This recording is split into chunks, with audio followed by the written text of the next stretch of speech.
Chụp chụp chụp chụp chụp.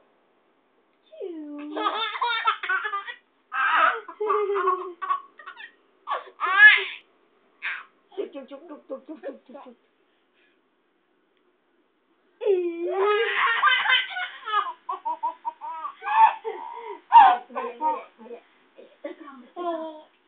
Tới con nè. Chụp chụp chụp chụp chụp chụp.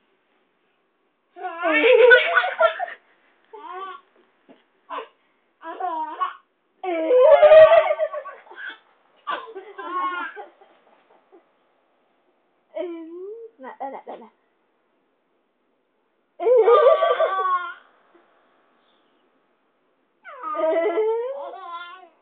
Đây đây mẹ nè, mẹ nè.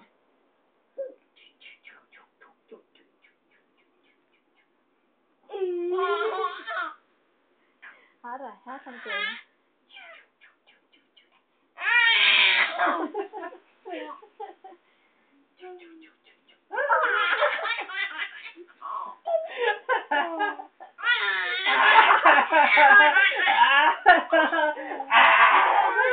Thôi được rồi, tới đó được rồi.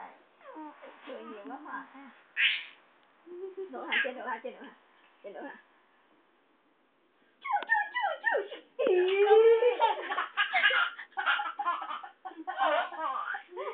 Sợ ghê. Chưa ơi, nè chưa ơi, chưa ơi.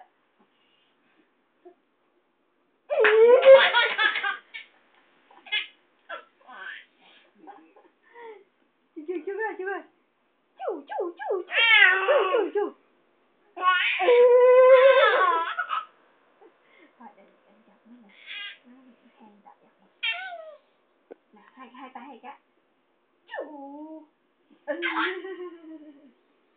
Thôi, đến đây ha, cô Khánh cho mẹ coi phim đi.